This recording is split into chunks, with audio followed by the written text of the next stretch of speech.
किसी गांव में एक किसान रहता था जिसका नाम था रामलाल। जो नाम का तो किसान था, किंतु खेती से उसे कुछ भी नहीं मिलता था। घर में दो ही प्राणी थे, एक स्वयं किसान और दूसरी उसकी पत्नी। किसान बेचारा हर रोज मेहनत मजदूरी करता और जो भी मिलता उससे अपना और अपनी पत्नी का पेट भरता। एक दिन सुबह सूर्य निकलते ही घर से निकल पड़ा कि कहीं कुछ काम मिल जाए तो घर का गुजारा हो। वो चला जा रहा था कि उसने एक स्थान पर लोगों से घिरे अपने गांव के प्रधान को देखा। वो पास पहुंचा और वहां जाने पर उसने सुना गांव का प्रधान एक व्यक्ति से कह रहा था, हाँ भाई, मैंने तुम्हारा नाम लिख दिया है। 20 आदमी कहा था ना तुमने? जी हाँ प्रधान जी। अच्छा, तो अब तुम जाओ, ठीक से प्रबंध कर लेना, ठीक है ना? जी प्रधान जी, मैं समझ गया। गांव के प्रधान ने एक एक आदमी को बुलाया और उनका नाम लिख लिया। तभी गांव के प्रधान की नजर किसान रामलाल पर पड़ी तो वह उससे बोला, अरे तुम कब से खड़े हो? मैंने तो तुम्हें देखा ही नहीं। कहो, क्या तुम्हारा भी नाम लिख दूं? कहो, कितने आदमी लिखूं? तुम्हें मालूम नहीं, स्वामी कश्यप अपने 1000 शिष्यों के साथ यहाँ पधार रहे हैं। ये हमारे गांव का सौभाग्य है कि वो हमारे गांव आ रहे हैं और ऐसे महात्माओं के दर्शन बड़े ही पुण्य से होते हैं। सुनो, स्वामी जी के 1000 शिष्यों के लिए भोजन की व्यवस्था करनी है और ये काम कोई एक आदमी नहीं कर सकता। इसलिए हमने तय किया है कि सारे लोग मिलजुल कर इस पुण्य के काम में हाथ बटाएंगे। गांव के सभी व्यक्ति भिक्षुओं को अपने अपने घर में भोजन करवाएंगे। जिसमें जितनी शक्ति और सामर्थ्य है वो 5, 10, 20, 30, 40 या फिर इससे अधिक भिक्षुओं को अपने घर में भोजन कराएगा। इसीलिए ये लोग अपने अपने नाम लिखवा रहे हैं। आप ठीक कहते हैं प्रधान जी, इस पुण्य के काम में सभी को हाथ बटाना ही चाहिए। तो बताओ, तुम कितने भिक्षुओं को भोजन करा सकते हो? कितने लोगों का नाम लिखूं तुम्हारे नाम पर? प्रधान जी, आप तो मेरी हालत जानते ही हैं। काश मैं इस अच्छे कार्य में हाथ बटा सकता। मेरे तो खुद ही खाने के लाले पड़े हुए हैं। मेरी सारी खेती महाजन के पास गिरवी रखी है। तो क्या तुम एक भी भिक्षु को भोजन नहीं कराओगे? मैं बहुत शर्मिंदा हूँ महाराज, मुझे और अधिक लज्जित ना करें। सुनो भाई, मैं साफ बात कहना ठीक समझता हूँ। अपनी इस दशा के लिए तुम खुद ही जिम्मेदार हो। मैं जिम्मेदार हूँ? वो कैसे प्रधान जी? जानना चाहते हो तो सुनो, किंतु दुखी मत होना और नाराज भी नहीं। सुनाइए ना, भला मैं नाराज क्यों होने लगा? सुनना ही चाहते हो तो सुनो। जो मनुष्य सदा अपने लिए ही सोचता है या काम करता है वो सुखी नहीं रह सकता। एक तुम हो जो कभी परोपकार ही नहीं करते। आप ठीक कहते हैं प्रधान जी, मैंने अभी तक सदा अपना और अपने परिवार का ही पेट भरा है। चलिए, मेरे नाम पे भी एक भिक्षु का नाम लिख दीजिए। आप तो जानते ही हैं, इससे ज्यादा मैं नहीं कर सकता। तभी गांव का महाजन वहां आया। प्रधान जी, मैं 100 भिक्षुओं को भोजन कराऊंगा। मेरे नाम पर 100 भिक्षुओं का नाम लिख दीजिए। उन सब की बातें सुनकर किसान रामलाल मन में विचार करता हुआ अपने घर पहुंचा। घर जाकर उसने अपनी पत्नी से कहा, कल स्वामी कश्यप अपने 1000 शिष्यों के साथ हमारे गांव आ रहे हैं। गांव के सभी लोग भिक्षुओं को अपने अपने घर भोजन कराएंगे। इसलिए मैंने भी प्रधान जी के यहाँ अपना नाम लिखवा दिया है कि मैं भी एक भिक्षु को अपने यहाँ भोजन करवाऊंगा। पति की बात सुनकर उसकी पत्नी बहुत खुश हुई। स्वामी, ये तो आपने बहुत ही शुभ कार्य किया है, किंतु घर में तो कुछ भी नहीं है। हाँ, घर में कुछ नहीं है तो क्या हम एक दिन भूखे नहीं रह सकते? आप ठीक कहते हैं, हम एक दिन भूखे रह लेंगे। आज हम दोनों मजदूरी करेंगे ताकि भिक्षु को अच्छे से अच्छा भोजन करा सकें। कभी तो कोई अच्छा काम करना ही चाहिए। हम एक दिन भूखे ही रह लेंगे, किंतु इसका किसी को पता नहीं लगने देंगे। पत्नी की बात सुनकर किसान बहुत खुश हुआ और उसके मन से एक बहुत भारी बोझ दूर हो गया। वह अभी तक मन ही मन सोच रहा था कि कहीं उसकी पत्नी उसके इस काम से नाराज ना हो जाए। पक्का निश्चय करके कहीं मेहनत मजदूरी करने के लिए पति पत्नी दोनों घर से निकल पड़े। दोनों मन ही मन भगवान से प्रार्थना कर रहे थे कि आज उन्हें कहीं कोई अच्छा काम मिल जाए ताकि वो अपने मेहमान का अच्छी तरह स्वागत कर सकें। चलते चलते दोनों गांव के महाजन के घर से गुजर रहे थे। तभी उन्हें सुनाई पड़ा। अरे भाई रुको। अरे ये तो महाजन है। कहिए क्या आज्ञा है महाराज? कल मेरे घर 100 अतिथि भोजन करेंगे। इसके लिए मुझे तुम्हारी जरूरत है। मैं आपकी क्या सेवा कर सकता हूँ? बात ये है कि भोजन के लिए मेरे घर में सारी चीजें तैयार हैं, किंतु लकड़ियाँ नहीं है। क्या तुम लकड़ियों का प्रबंध कर सकते हो? हाँ महाराज, क्यों नहीं। अच्छे से समझ लो, 100 अतिथियों के लिए भोजन बनाना है। आप चिंता न करें महाराज। तो इस बात का ध्यान रखो कि लकड़ियाँ आज शाम तक कट जाएं। तुम मजदूरी की चिंता मत करो, तुम्हें काम के अनुसार मजदूरी मिल जाएगी। आपका बहुत बहुत धन्यवाद महाराज। मैं शाम तक लकड़ियाँ काट लूंगा, आपको कोई शिकायत नहीं मिलेगी। किसान को तो जैसे मन चाही मुराद मिल गई थी। वो मन ही मन सोचने लगा कि ईश्वर बड़ा दयालु है, अब वह आराम से अपने अतिथि को भोजन करा सकेगा। उसे यह भी पता था कि 100 आदमियों के भोजन के लिए शाम तक लकड़ियां काटना कोई आसान काम नहीं है, लेकिन क्या करता, और कोई चारा भी नहीं था। तुम घर जाओ और घर की सफाई करो। मैं जंगल जाता हूँ और लकड़ियाँ काट कर महाजन को देता हूँ। जंगल में पहुंचकर किसान बड़ी मेहनत के साथ कड़कती धूप में परिश्रम से लकड़ियां काटता रहा। उसके हाथ में छाले पड़ गए और बहुत थक जाने के बाद भी वो अतिथि के भोजन सत्कार को ध्यान करता तो सब भूलकर और तेजी से काम करता।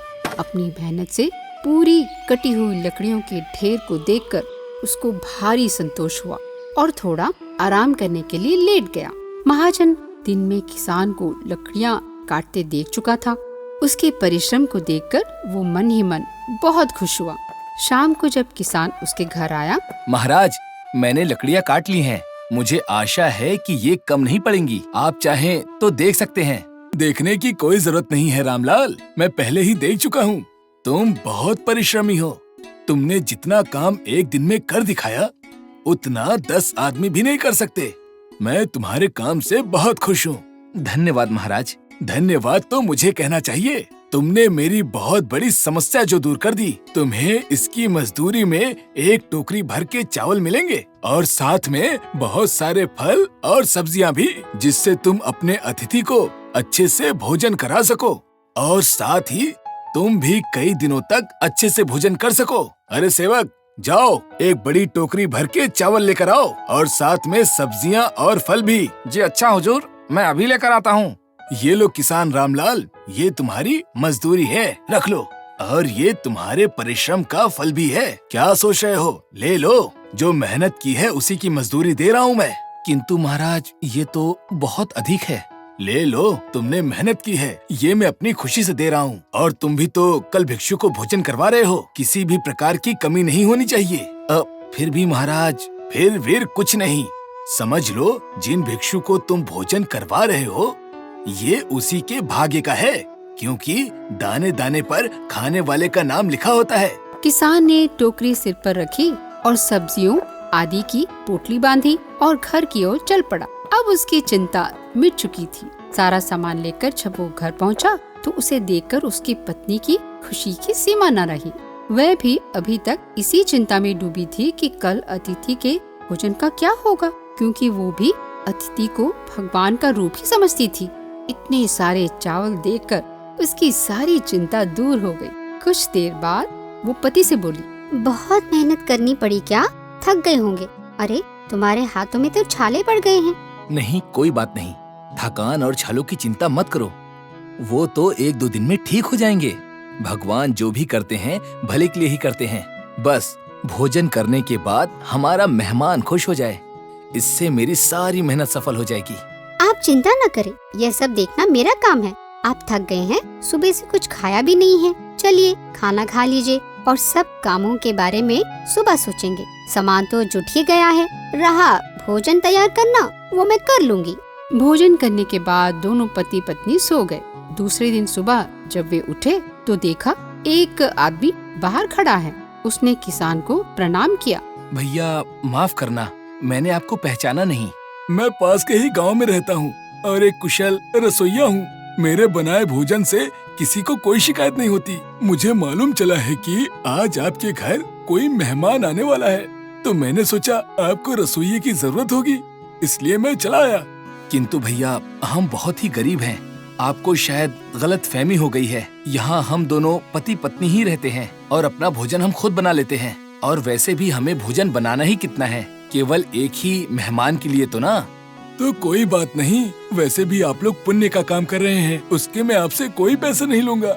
नहीं नहीं, ऐसा नहीं हो सकता। बिना मजदूरी दिए किसी से काम करवाना गलत बात होती है। ऐसा मत कहिए, मुझे अपना सेवक ही समझिए। समझ लीजिए, मैं इस पुण्य के काम में आपकी सहायता कर रहा हूँ। इस शुभ कार्य में हाथ बटाने से मुझे ना रोकिए। दोनों पति पत्नी मना करते रहे, लेकिन उस आदमी ने उनकी एक न सुनी और रसोई घर में चला गया। किसान और उसकी पत्नी देखते ही रह गए। इधर किसान मुखिया के सामने पहुंच गया और बोला, प्रणाम महाराज, मैं अपने अतिथि को लेने आया हूँ। अच्छा, जरा रुको रामलाल, मैं देखता हूँ कि तुम्हारा नाम कहाँ पर है। अरे रामलाल, तुम्हारा नाम तो। आप रुक क्यों गए महाराज? बोलिए ना, क्या बात है? भाई क्या बताऊँ, मैं तो तुम्हारा नाम लिखना ही भूल गया। ऐसे कैसे हो सकता है प्रधान जी? आप ठीक से देखिए ना। देख चुका भाई, तुम्हारा नाम है ही नहीं। बड़ी अजीब बात है प्रधान जी, कल मैंने अपना नाम खुद ही लिखवाया था, पर आज आप कहते हैं कि मेरा नाम है ही नहीं।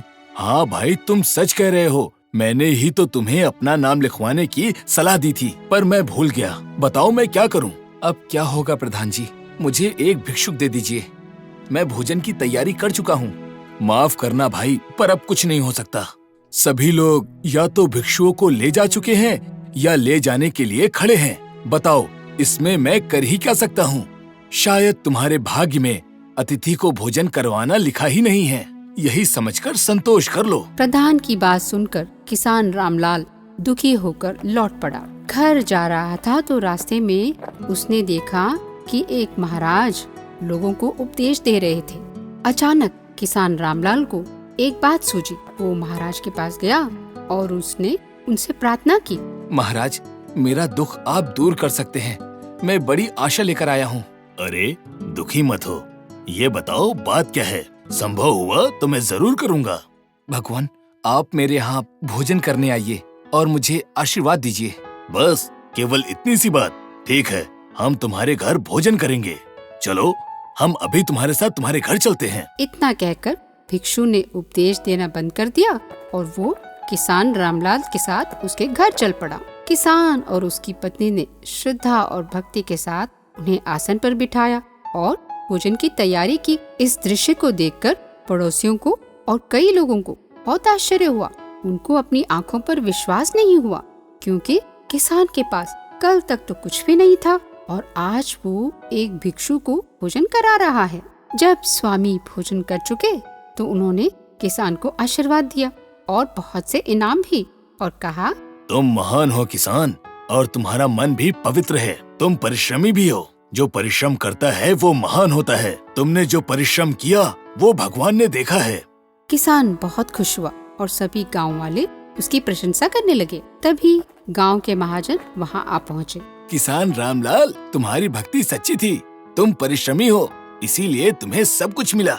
इसी खुशी में मैं तुम्हारी सारी खेती तुम्हें वापस करता हूँ और साथ ही तुम्हें और तुम्हारी पत्नी को अपने यहाँ काम पे भी रखता हूँ।